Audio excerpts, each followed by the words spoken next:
Hello student, हमने scapula complete किया था लास्ट क्लास में। आज की क्लास में अपर लिम्ब का नेक्स्ट बोन शुरू करते हैं, that is a humerus. Bone identify करिए, ये है ह्यूमरस। इस तरीके से सिचुएटेड है ये। ओके, लेफ्ट की बोन है, लेफ्ट ह्यूमरस है, लेफ्ट साइड की। यहाँ की बोन है, आर्म की बोन है। ओके, तो नया टॉपिक, नया बोन के साथ humerus. Exam point of view से देखा जाए, सबसे पहले तो ह्यूमरस लॉन्ग क्वेश्चन में पूछता है, बहुत इंपॉर्टेंट है, हिंदी में इसका नाम भी याद रखिएगा। उसके बाद हम देखते हैं कि क्वेश्चन कैसे पूछता है। आपको पूछेगा डिस्क्राइब द ह्यूमरस बोन या describe the anatomy of the humerus bone. Long question में पूछेगा तो आपको कंप्लीट थ्रू आउट लिखना है। इस कई बार ऐसा दे रहा है कि किसी एक पार्ट का मसल्स अटैचमेंट को पूछ रहा है, किसी एक पार्ट को डिस्क्राइब करने के लिए पूछ रहा है, तो शॉर्ट नोट्स में आएगा। इसके साथ ही साथ इसे क्लिनिकल एनाटॉमी को भी शॉर्ट नोट्स में पूछता है। ये हो गया एग्जाम पॉइंट ऑफ व्यू से। अब जो ह्यूमरस है वो आर्म की बोन है। ये आर्म को कहते हैं ब्रेकियम, तो यहाँ की आर्म की बोन है। तो चलिए, जैसे हम बोन्स को पढ़ते हैं, जिस तरीके से लिखते हैं पॉइंट टू पॉइंट, उस तरीके से हम शुरू करेंगे। सबसे पहले हम बात करेंगे इसके इंट्रोडक्शन के बारे में। तो अगर आपके एग्जाम में पूछा ह्यूमरस, तो आपका हेडिंग होगा, मान लीजिए वो क्वेश्चन नंबर 1 पूछा है तो आप लिखिएगा आंसर नंबर 1। ह्यूमरस पूछा है तो ह्यूमरस हेडिंग हो जाएगी। जस्ट नीचे उसके आप डायग्राम बना लीजिए। जब पहली बार डायग्राम बनाएंगे तो उसमें जो एनाटॉमिकल स्ट्रक्चर्स हैं उसको इस तरीके से बोन बनाइए और इस तरीके से उसको मार्क करते जाइए, लेबलिंग करते जाइएगा। ठीक है, पहले पेज में आपका डायग्राम हो जाएगा तो अच्छा इंप्रेशन पड़ता है। अब हम बात करते हैं इंट्रोडक्शन के बारे में। तो लिखना कैसे, पहले हेडिंग हो जाएगा इंट्रोडक्शन, इंट्रोडक्शन के नीचे अंडरलाइन करिए। अब उसके नीचे आप लिखना शुरू करिए। सबसे पहले ह्यूमरस कहाँ की बोन है? तो ह्यूमरस जो है वो आर्म की बोन है। Humerus is the bone of the arm, पहला। दूसरा लाइन अपर लिम्ब, जिसमें क्लेविकल आएगा, स्कैपुला आएगा, ह्यूमरस होगा, radius ulna, carpal bone, metacarpal phalanges होंगे। तो अगर पूरे अपर लिम्ब के बारे में देखा जाए तो अपर लिम्ब की सबसे लंबी बोन दिखाई दे रही है। ह्यूमरस के जितना और कोई भी बोन लॉन्ग नहीं है। इट मीन्स क्या लिखेंगे, humerus is the longest bone of the upper limb. ये हो गई दूसरी लाइन। तीसरी line, humerus is the long bone, इसीलिए इसमें फीचर्स होंगे। ऊपर वाला हिस्सा उसका अपर एंड कहलाएगा, नीचे वाला हिस्सा लोअर एंड कहलाएगा, और जो बचा हुआ हिस्सा है वो उसका साफ्ट कहलाएगा। तो humerus has upper end, lower end and a shaft. Humerus has upper end, lower end, और जो बीच का हिस्सा बचेगा वो उसका कहलाएगा साफ्ट। ये अपर एंड है, ये इसका लोअर एंड है, और जो बीच का हिस्सा बचा वो कहलाएगा साफ्ट। ये हो गया इसका इंट्रोडक्शन, 3 पॉइंट में है। पहला पॉइंट क्या है, humerus is the bone of arm. कहाँ की बोन है? आर्म की बोन है, पहला point. Humerus is the bone of the arm. दूसरा उसकी खासियत, इसकी स्पेशलिटी क्या है, humerus is the longest bone of the upper limb. तीसरा उसमें फीचर्स में अगर मैं बात करूं कैसे डिवाइड है, humerus is a long bone which has upper end, lower end and a shaft. ये हो गया इसका इंट्रोडक्शन। 3 पॉइंट आप कंप्लीट कर लीजिए। ये हो गया उसका इंट्रोडक्शन। फिर नेक्स्ट हेडिंग होगा उसका एक्सटर्नल फीचर्स। एक्सटर्नल फीचर्स में हम देखेंगे अपर एंड, लोअर एंड और साफ्ट के बारे में बात करेंगे। तो सबसे पहले हम अपर एंड के बारे में बात करें। ये हिस्सा इसका अपर एंड है, यहाँ तक वाला हिस्सा इसका, जहाँ तक आपको दिख रहा है वो उसका अपर एंड है। तो अपर एंड में क्या क्या है? तो अपर एंड में सबसे पहला स्ट्रक्चर है वो है उसका हेड। ये इसका हेड है, ये इसका हेड है, अपर एंड का हेड। ये ह्यूमरस के अपर एंड में पहला स्ट्रक्चर हेड। इसमें आप देखेंगे तो ये इसका हेड है। ठीक है, हेड का डायरेक्शन, ये लेफ्ट की बोन है ऐसे, तो हेड इज़ डायरेक्टेड मीडियली। ये ऐसा नहीं हो सकता, ठीक है, ऐसा नहीं हो सकता, ये ऐसा है। और देखेंगे इसके बारे में अभी। तो आप समझिएगा कि जो हेड है वो हमेशा मीडियल होगा। इस तरफ है तो ऐसे होगा, ये ऐसा नहीं हो सकता, बाहर चला गया, लेटरल हो गया, ऐसा नहीं होगा। Head is directed medially, head is directed medially, पहला डायरेक्शन मीडियली है। ऊपर की तरफ है अपवर्ड, और थोड़ा सा पीछे की तरफ जाता है बैकवर्ड। क्यों जाता है? क्योंकि जो हेड है, ये हेड, ये स्कैपुला का ग्लिनाइड कैविटी है, ग्लिनाइड फोसा है, इसके साथ ग्लिनाइड कैविटी के साथ ऐसे जुड़ता है। हमने देखा था कि स्कैपुला पोस्टरोलेटरल है, ये इसके साथ ऐसे आएगा। ठीक, तो जो हेड है उसका डायरेक्शन कैसा है? मीडियली, थोड़ा सा पीछे की तरफ बैकवर्ड और थोड़ा सा ऊपर की तरफ अपवर्ड। तो मीडियली, बैकवर्ड और ऊपर की तरफ है, इसलिए कहलाया अपवर्ड। ये हो गया हेड का पहला पॉइंट। हेड का डायरेक्शन कैसा है? हेड इज़ डायरेक्टेड मीडियली, पीछे की तरफ बैकवर्ड और ऊपर की तरफ upward. Head is directed medially, backward and upward. पहला लाइन हेड का। हम हेड पढ़ रहे हैं, हेड के बारे में बात कर रहे हैं। अपर एंड, एक्सटर्नल फीचर्स में पहला अपर एंड, अपर एंड में पहला हम हेड के बारे में बात कर रहे हैं। तो हेड कैसे डायरेक्टेड है? मीडियली, बैकवर्ड एंड अपवर्ड, पहला पॉइंट। दूसरा पॉइंट जो है वो हेड आर्टिकुलेट करता है ग्लिनाइड कैविटी के साथ, इस ग्लिनाइड कैविटी के साथ, और शोल्डर जॉइंट बनाता है। हेड जो है वो 1/3 स्फीयर है, पूरा गोल नहीं है। 1/3 एक तिहाई इसका गोल है। इधर आप देखोगे तो इधर ये गोल नहीं है, तो 1/3 स्फीयर है और इसकी साइज इस ग्लिनाइड कैविटी के साइज से बड़ी है। देखो ये ग्लिनाइड कैविटी शैलो है और छोटा है, जबकि जो हेड है वो 1/3 स्फीयर है और लार्जर है। इसीलिए जो शोल्डर जॉइंट है यहाँ से ये बोन अपनी जगह से हट जाएगा, इसको बोलते हैं डिसलोकेशन। तो डिसलोकेशन बहुत कॉमन है शोल्डर जॉइंट में। क्यों? क्योंकि जो हेड है वो मोर देन 1/3 स्फीयर है, इसकी साइज बड़ी है, ग्लिनाइड कैविटी शैलो है और इसकी साइज छोटी है। तो जब ये शोल्डर जॉइंट बनाएगा तो अपनी जगह से हट जाता है, ये कहलाता है डिसलोकेशन ऑफ द ह्यूमरस या dislocation of the shoulder joint. Clear हुआ? ये हो गया हेड का दूसरा पॉइंट। अब हेड एक बार वापस रिकॉल करते हैं। हेड इज डायरेक्टेड, एक्चुअली ऐसा है, head is directed medially, backward and upward. Head articulate with the glenoid cavity of scapula and it form shoulder joint. Head जो है वो स्कैपुला के ग्लिनाइड कैविटी के साथ आर्टिकुलेट करता है और शोल्डर जॉइंट बनाता है। हेड जो है वो 1/3 स्फीयर होता है और इसकी साइज जो है वो ग्लिनाइड कैविटी से काफ़ी बड़ी होती है। ये हो गया हेड। हेड के बारे में हमने बात की, इस हेड के बारे में हमने बात की। तो पहला अपर एंड का पहला फीचर हेड हो गया कंप्लीट। अब आता है नेक, एनाटॉमिकल नेक। तो ये कंप्लीट अपर एंड है, ये हेड है। तो यहाँ पर सामने एक लाइन पाई जा रही है, ये वाली लाइन, जो हेड को rest of the upper and से अलग कर रही है। ये वाली लाइन जो इस हेड को अपर एंड से सेपरेट कर रही है, अपर एंड है ये।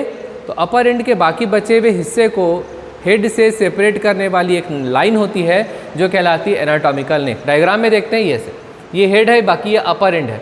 तो हेड को rest of the upper and से सेपरेट करने वाली एक लकीर होती है, एक लाइन होती है जो कहलाता है उसका एनाटॉमिकल नेक। आपसे पूछेगा एग्जाम में, एनाटॉमिकल नेक कौन सी बोन में है? ह्यूमरस में है। एनाटॉमिकल नेक क्या करती है? एनाटॉमिकल नेक ह्यूमरस के अपर एंड के हेड को rest of the upper and से सेपरेट करती है। ये हो गया इसका एनाटॉमिकल नेक। ये हो गया दूसरा पॉइंट। फिर आते हैं हम लेज़र ट्यूबरकल। अब हम बात करेंगे लेज़र ट्यूबरकल के बारे में। यहाँ देखिए लेज़र ट्यूबरकल है, इसमें अगर आप देखेंगे इस बोन में तो ये एंटीरियर आस्पेक्ट में, अपर एंड, ह्यूमरस के अपर एंड में एंटीरियर आस्पेक्ट में एक एलिवेशन है, उभार है, प्रोजेक्शन है, छोटा प्रोजेक्शन है इसकी तुलना में, इसीलिए इस ट्यूबरकल की तुलना में, इसीलिए कहला है कंपैरेटिव फॉर्म में कि ये लेज़र ट्यूबरकल है। कहाँ है? एंटीरियर आस्पेक्ट में। तो अपर एंड के एंटीरियर आस्पेक्ट में एक एलिवेशन दिखाई देता है, एक प्रोजेक्शन दिखाई देता है जो उसका कहलाता है लेज़र ट्यूबरकल। यहाँ पर आप देखेंगे तो लेज़र ट्यूबरकल आपको दिखाई देगा। क्लियर हो गया? तो लेज़र ट्यूबरकल भी हो गया। What is lesser tubercle? Humerus के अपर एंड के एंटीरियर आस्पेक्ट में एक एलिवेशन दिखाई देता है, एक प्रोजेक्शन दिखाई देता है, ये प्रोजेक्शन कहलाता है laser tubercle. There is an elevation, there is a projection in the anterior aspect of the upper end and this projection is known as laser tubercle। ये हो गया लेज़र ट्यूबरकल। तो अगर लेज़र ट्यूबरकल लिखा है मतलब एक दूसरा ट्यूबरकल होगा जो उसको उसके साथ कंपेयर कर रहा है, वो दूसरा ट्यूबरकल है ये वाला, ये बड़ा वाला ट्यूबरकल, ये वाला, ये कहलाता है ग्रेटर ट्यूबरकल। ये बड़ा वाला ट्यूबरकल कहलाएगा greater tubercle. Laser tubercle and greater tubercle. Greater tubercle इस ह्यूमरस के लेटरल आस्पेक्ट में पाया जाता है। ग्रेटर ट्यूबरकल ह्यूमरस में अपर एंड के लेटरल आस्पेक्ट में पाया जाएगा। मैंने कहा था कि लेफ्ट साइड की बोन है ऐसे, तो सामने की तरफ एंटीरियर में होगा लेज़र ट्यूबरकल, जबकि लेटरल आस्पेक्ट में, लेटरल की तरफ, पार्ट की तरफ पाया जाएगा आपका ग्रेटर ट्यूबरकल। साइज में इस ट्यूबरकल से बड़ा है, इसीलिए कह रहा है ये greater tubercle. Greater tubercle is an projection that lies on the lateral part or lateral aspect of the humerus bone and which part of the humerus bone? upper end। Humerus के upper end के lateral part में एक projection है जो कहलाता है उसका greater tubercle. इस ग्रेटर ट्यूबरकल के पोस्टीरियर में, ग्रेटर ट्यूबरकल के पोस्टीरियर पार्ट में 3 इंप्रेशन है, लाइन से ऐसे 3। ऊपर वाला कहलाएगा अपर या सुपीरियर, बीच वाला कहलाएगा मिडिल और नीचे वाला कहलाएगा इन्फीरियर। तो ग्रेटर ट्यूबरकल के पोस्टीरियर पार्ट में 3 इंप्रेशन दिखाई देते हैं। ऊपर वाला इंप्रेशन कहलाएगा सुपीरियर इंप्रेशन, बीच वाला कहलाएगा मिडिल और नीचे वाला कहलाएगा इन्फीरियर इंप्रेशन। ये हो गया greater tubercle. Greater tubercle lies on the lateral aspect of the upper end of the humerus. Humerus के अपर एंड के लेटरल एस्पेक्ट में एक प्रोजेक्शन है जो कहलाता है greater tubercle. There are 3 impression on the posterior surface of the greater tubercle and the impressions are superior, middle and inferior impression. ये हो गया आपका ग्रेटर ट्यूबरकल।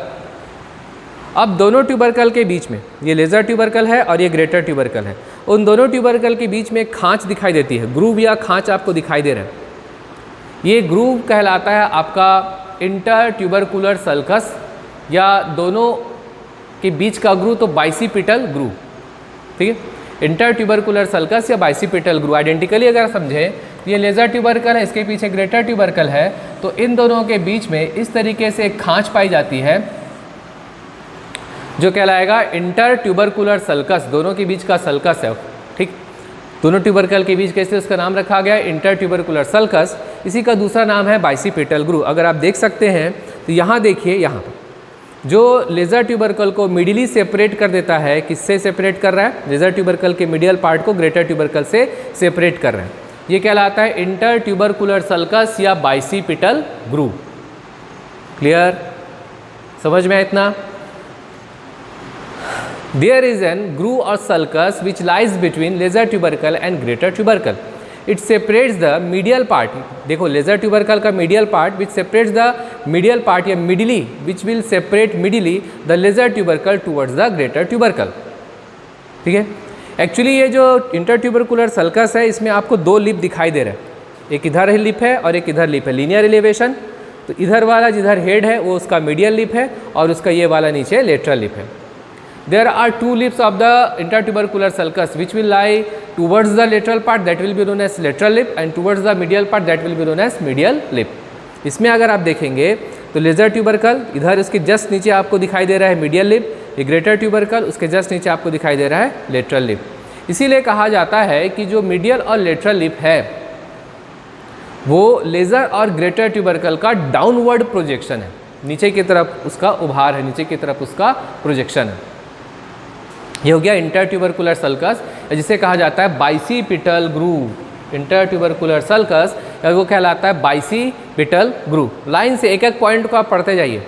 इस तरीके से जब भी आप बनाएं तो आप पढ़ते समय भी एक डायग्राम बना लीजिए, पढ़ते समय भी आप उसके कीवर्ड्स को लिख लीजिए। जैसा जैसा एक एक पॉइंट क्लियर होते जा रहा है आप उसको टिक करते जाइए। ये आपको कॉन्फिडेंस देगा, ये आपको रिवाइज करने के लिए बहुत अच्छा जो है वो माध्यम देगा, ठीक है। आप क्विक रिवीजन कर सकते हैं, शॉर्ट नोट्स कीवर्ड लिख के रखिए और कीवर्ड के साथ साथ रिवाइज करिए, ठीक है। क्या देखते हैं, इंटरट्यूबरकुलर सल्कस, लेज़र ट्यूबरकल और ग्रेटर ट्यूबरकल के बीच में ग्रूव या सल्कस है, फोल्ड है, खाली जगह दिख रही है, खांच दिख रही है, जो कहलाती है इंटरट्यूबरकुलर सल्कस। ये लेज़र ट्यूबरकल को मिडिली सेपरेट करता है ग्रेटर ट्यूबरकल से। इंटरट्यूबरकुलर सल्कस के 2 लिप हैं, इधर वाला इधर हेड है वो उसका मीडियल लिप और उसके अपोजिट वाला लेटरल लिप कहलाता है। ये दोनों जो लिप हैं वो एक्चुअली लेज़र ट्यूबरकल और ग्रेटर ट्यूबरकल का डाउनवर्ड प्रोजेक्शन है। ये हो गया इसका इंटरट्यूबरकुलर सल्कस या बाइसिपिटल ग्रूव। फिर हम आते हैं सर्जिकल नेक। यहाँ पर देखिए ये अपर एंड है, ये लोअर एंड है, ये जो है वो लोअर एंड है।